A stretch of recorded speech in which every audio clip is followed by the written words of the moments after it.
Okay, here we are into game number 4, right? Yeah. No, it's game number 3. I can't count. Draft is up. We have Birb versus the Silver Smashers here. Syndra is the first ban, going to be taken away from Call Me Soul, and then Kale, the answer on the side of the Silver Smashers. Kale's a champ that beats her too. But you don't play her bot lane because that would be No. terrible. And actually, I was reading the names. Silver Smashers are on the blue side. That's Mr. X, EJ Crafter. We got clarification there on the side of, or from our chat. And Call Me Soul on the side of Burb. Aurora locked in. I know that that's another one of your favorite champions, Proden. Yeah, I play her a lot. I haven't been playing her. Well, I don't know. I kind of rotate through a set of champs I play because I'll pick her into certain matchups now instead of just playing her like constantly. Mhm. But I still do like her. I think she's really fun, especially she can help with picks and gets if you have someone to follow in. Like I think she's really good with like Nocturne. You turn out the lights and you go in ult, and then he goes in and nobody can run away. So Yeah. you're like, yeah. So if you don't have flash, you're definitely not getting away with the wall there. So Briar, I like Briar. I wish they'd play her in pro. I think she's so much fun to watch. I actually got a chance to play her, I think, right before our last tournament, just for the first time, and in the PvP had someone who was familiar with the champion over my shoulder trying to tell me how to do it. Very fun champion to play in addition to watch. So I'm Yeah, excited for that. it takes a That's lot of skill because you lose control of your champion, and if you don't have your E up, you can just run under a tower and int. So, right. or into a fight you shouldn't be, or just start attacking the wrong champion. And the range on it is also tricky. I remember casting it and it sent me after the Raptors instead of a champion. Yeah, And that whatever's I was closest. so mad.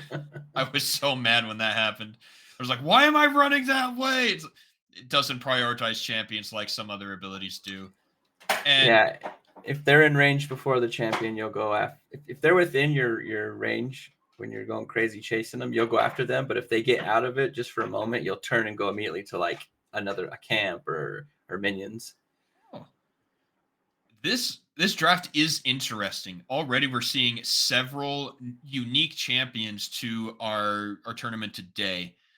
So Briar is new, Jinx is new, Aurora, the Maokai is new, getting Rakan in here as well. All of these are unique champs. Sona, oh my gosh, so many We're lock-ins gonna that get are Maokai surprising top. to me. I like Maokai top. I love the days when you'd see him all the time in the top. Same here. I was one of those players. I love Maokai. I think he's he's a lot of fun when you get 2 items. The first part of the Yeah. game can be a little bit rough, but man, after those two, I'm I, sorry. I glanced over and I saw the chat, and Kodo Draco is memeing pretty hard on Calavir and Brisabelle.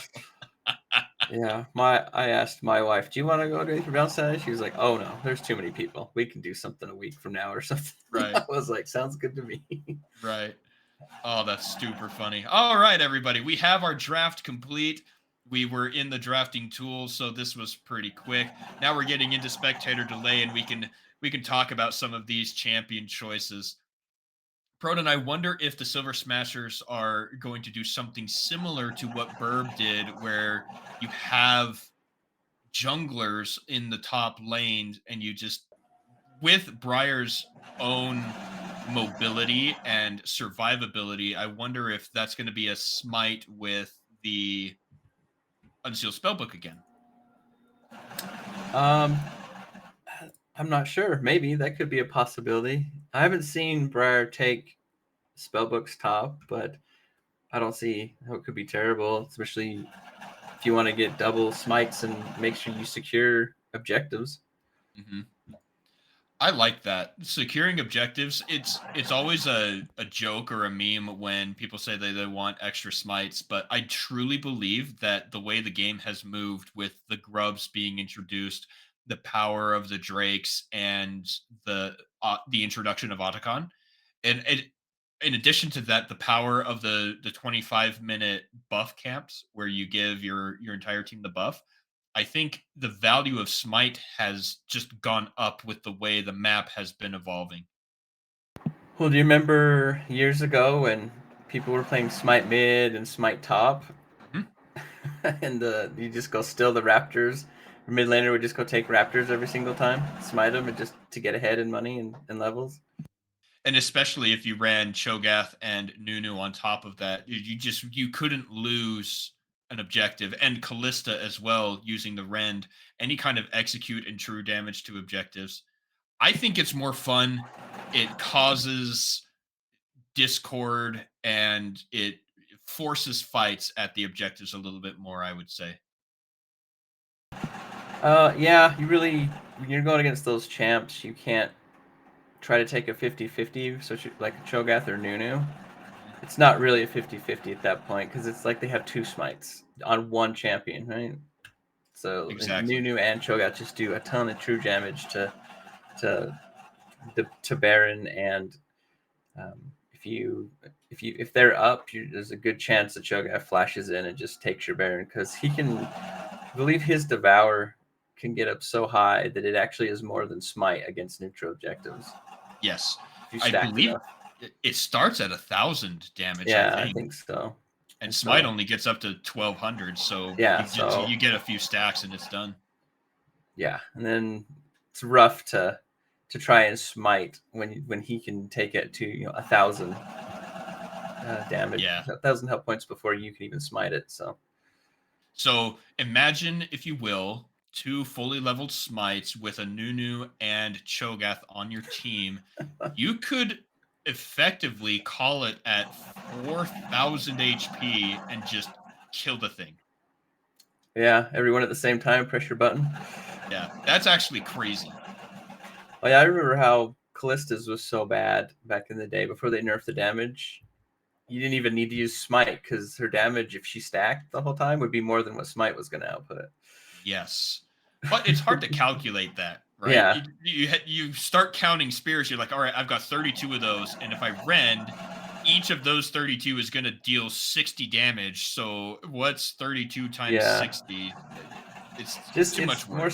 more something you have to practice and just gotten used to the amount of time you've been auto attacking and have a rough estimate because doing the exact math on that is probably not something my little brain could do.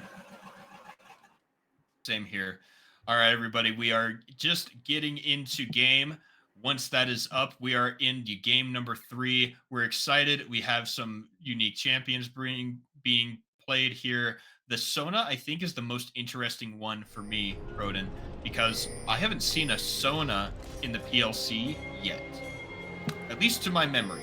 Oh, I don't even remember the last time I saw it in a professional game. I haven't seen Sona for a while. Now, a lot of her interactions are based on the passive and knowing what spell to cast to do what enhanced auto. And I think most newer players just like to have the blue one as the answer because it's your source of damage. But reducing enemy damage with the green, and I don't remember what the purple one does. Do you? It speeds you up and slows enemies down. So the auto attack after you've used it as your third cast, does it have an addition? It should have an additional effect. I can't remember. I don't remember the last time I even played Sona, and there's probably been a few changes since the last time I played her. Okay, Yeah, it's been years. so the auto attack does slow. Oh, based on ability power. Look at that. Oh, right! Look at this Briar right away is on the way in the back. Invading. Like That's going to be frustrating. doing a proxy. I don't know. See, Malphite has to go back to his tower. He's gonna lose XP. Like you can't go back. You have to stay at your tower. The Maokai is going to be starved there. You're going to lose at least one of those minions. And what great placement there from Psychopathic Oro. Getting that, again, the smite and the proxy. That's very clever. Oh, he's gonna run into Viego though. Yeah, I think that's going to be okay. It's going to be a problem when he runs into 2 members of the other team there. Let's see. Okay, everyone. Silver Smashers are on blue side, and Birb are on red. That's what's going on. Knock up here onto Borboros Fangirl, but not quite enough damage because Yoshiji is there to fend them off. Yeah, this game looks like it's not going to be super high paced earlier. It looks like Briar just wants to get some golden levels and then not really fight Maokai. Probably doesn't win those fights this early because he has really good sustain and she doesn't get any sustain unless she's actually attacking someone. Because Briar doesn't have any life regen. And Maokai probably just out sustains everything at this point in time. So, just get your levels, get your ultimate, and then try to make some plays across the map, or just get an item and then start beating up the tank. So this goes back to the conversation that Admin and I were having when Proxy went on in the last game. As long as you kill the minions, you're not actually losing a whole lot with the Proxy. And so everyone else on the side of the Silver Smashers just laning, I don't think is a big problem. No. The only thing that's really happening is your tower's taking some damage, but if your tower's taking some damage and there's nowhere to collect the plate, you're really not losing anything. Right. Okay. No big fights coming out here on the bottom side either. Our first jungle gank might be in mid. No, they're just going for crabs. Yeah, not a very exciting game. It's interesting for sure because we do have the Briar gameplay. And speaking of, look at that farm. When no one is there to fight you and you get all that bonus damage with the E, that's actually crazy how far ahead Psychopathic Koro has been able to get. Our first fight here. Stun onto Rookyu. Call Me Soul is going to run away. EJ Crafter also has to avoid Arcanist. Yeah, Anivia's egg was blown just before that, so she'll have to play a little bit careful for now. But I think once Anivia gets the ult, doesn't really even have to interact with Aurora anymore if played right. You can kind of just wall her off or put the ult down slower and then get your ult. Get your stun and Q on her and try to burst her and just back up. So it should get a little bit easier as time goes on. Not too far Flash over to get the stun. EJ Crafter's in some trouble. That's first blood onto Psychopathic Koro. He has a red buff. He's going to get the E onto Mr. X. Jumps away as well. Mr. X is on the chase, but that red buff for Psychopathic is going to do quite a lot. Knocked away, and Frag Mr. X picks that one up. Rook Q in the mid lane gets another. Yeah, that's actually pretty good for Maokai being behind there.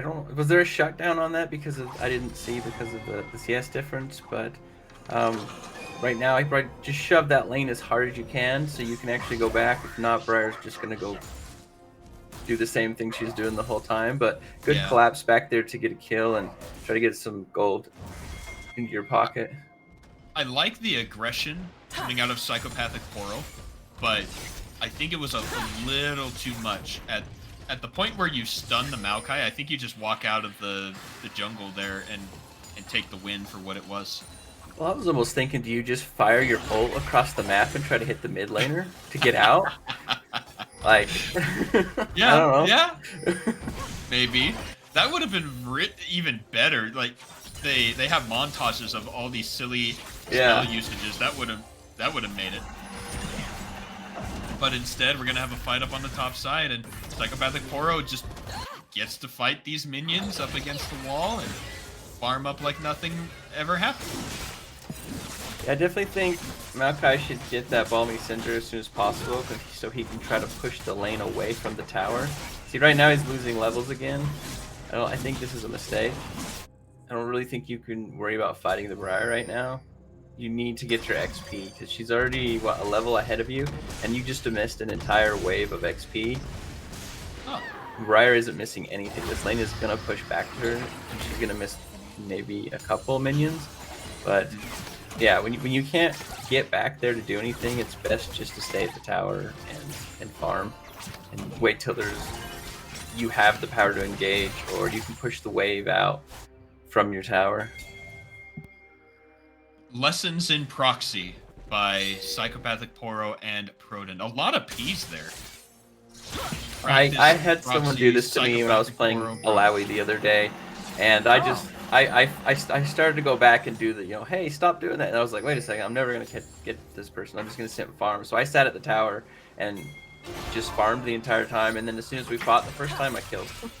Yeah, and that's one of those understandings that we need to have when things like this happen.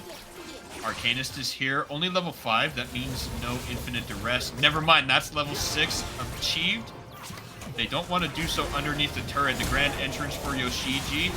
Gorgoroth fangirl gets locked down. Clarified is taking quite a lot of damage. Arcanist blocks the ultimate from the Jinx, and they do make it out, but it was close. That feather pull, I think, saved them right there. It stunned them so they couldn't follow up on that. Another fight in mid. Call Me Soul is caught in between worlds.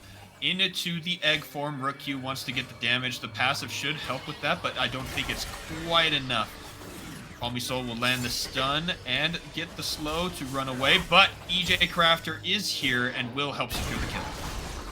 Meanwhile, topside, Psychopathic Poro goes down too, and just kills all over the place, even on the bot side.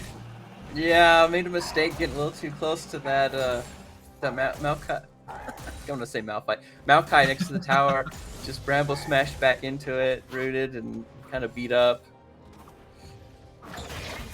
Oh, Feat of War definitely goes to... I'm pretty sure that's Silver Smashers.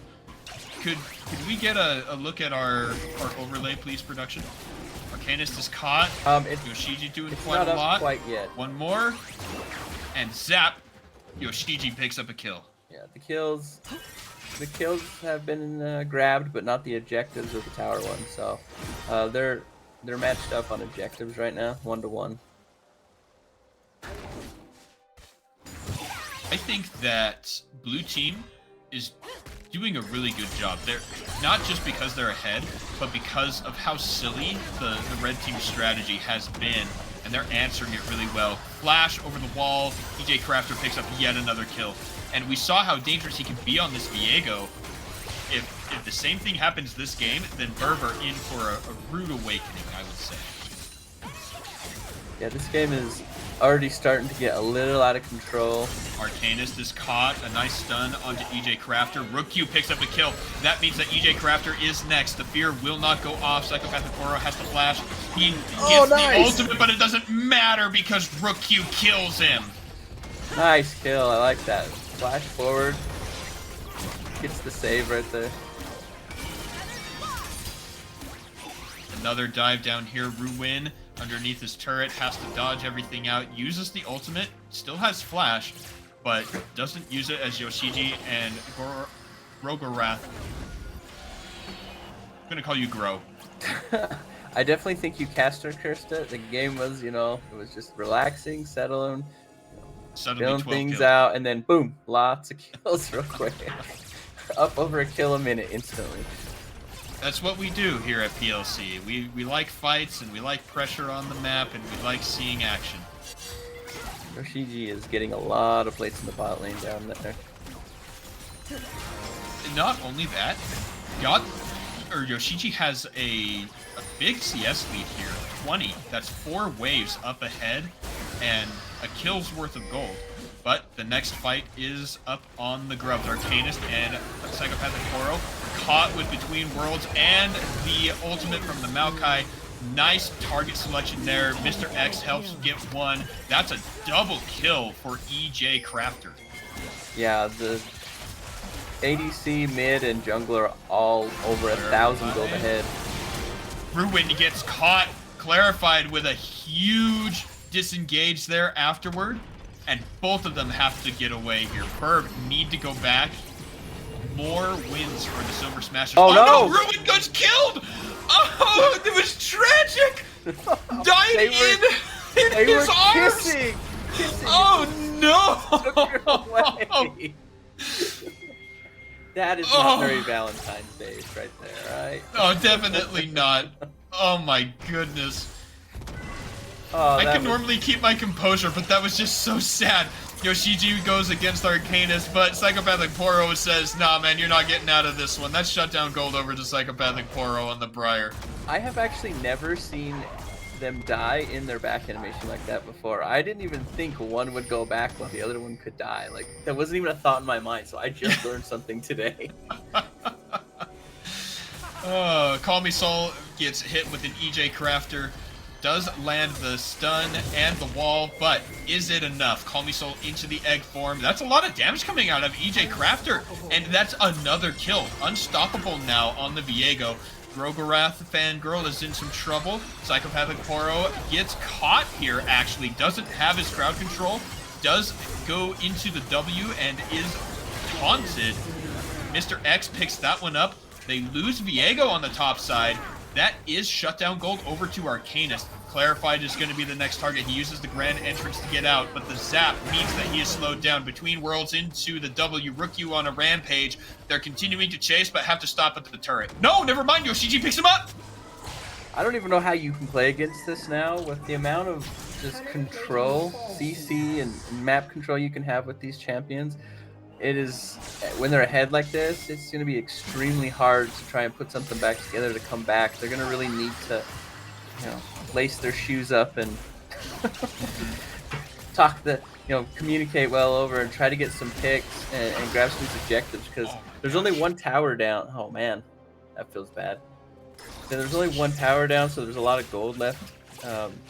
Unfortunately, plates are going down right now, so you can't collect. We have another fight. Arcanist goes too far in, and does he make it out? He's got he didn't use the blast cone. Instead, he wants to use the blue buff to try and jump away with the Q. Oh man, like just a minor misstep, and Jinx just changed, or Aurora just chases you down and kills you, autos you to death. Feels bad. And this is a rough one, Jahadra. I wonder if I cursed EJ by coming Crafter back. is caught. Another fight here. Clarified is low. EJ Crafter makes it out somehow with Rook Q going dominating. They're chasing after Psychopathic the Poro. turn. He gets the kill back. And now going on to Gorgorath Fangirl. Ults in, has a lot of damage. Knocks Rook Q against the wall of his own ultimate. He pops over twice.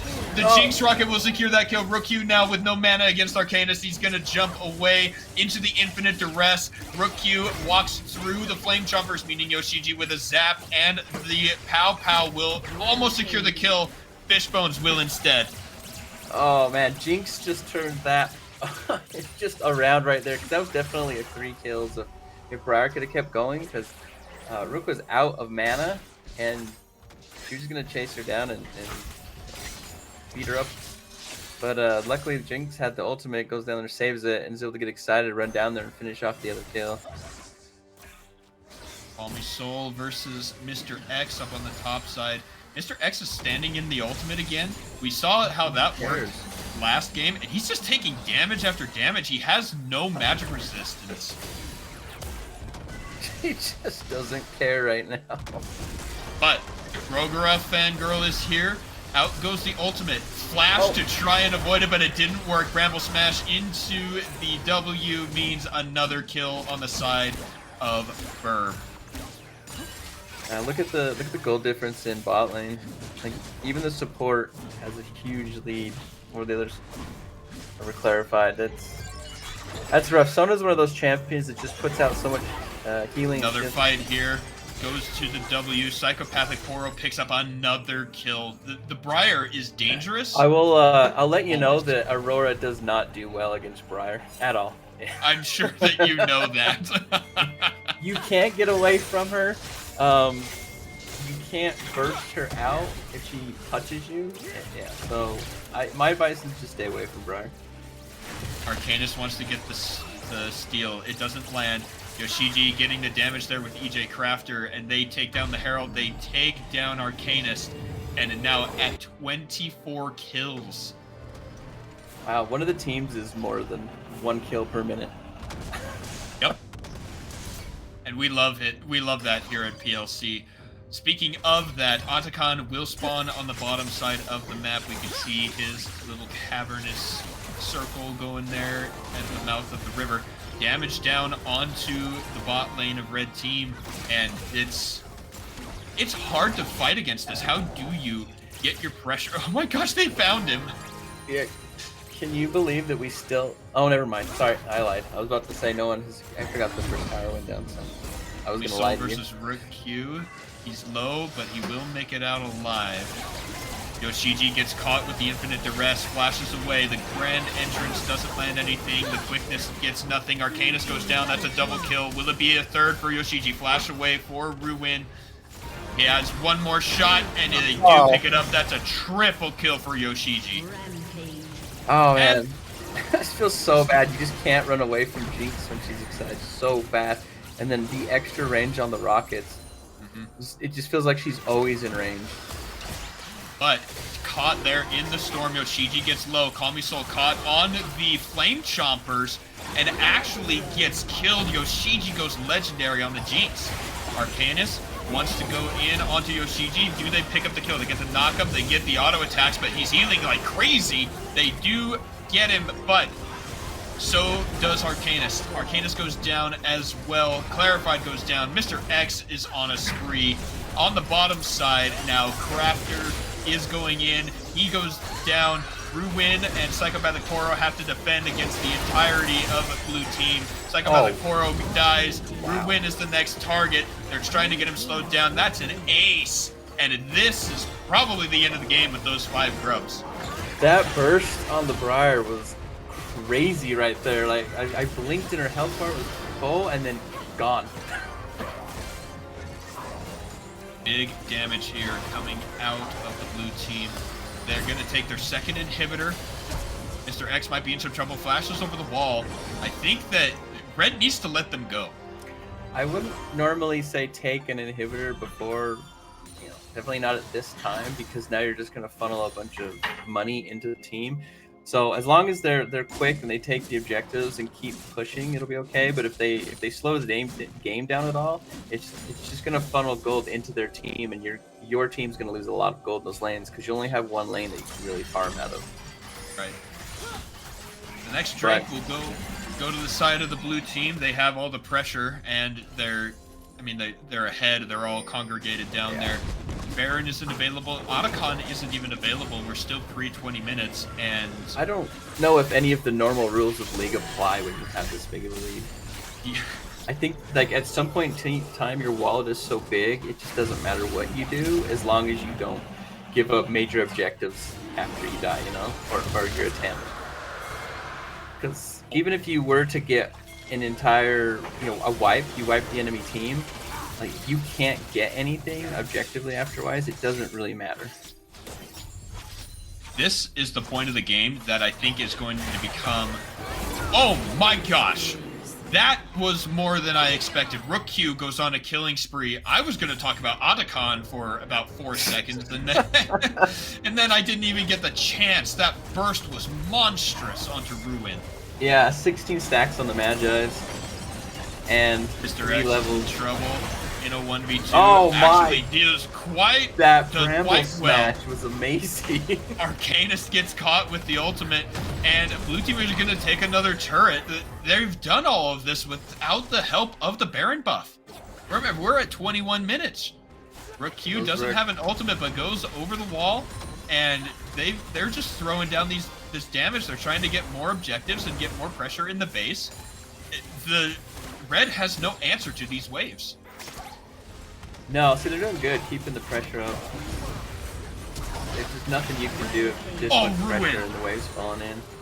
So, like I said, not letting them just farm those waves coming in and just finishing the game as fast as they can. Really good call by the team.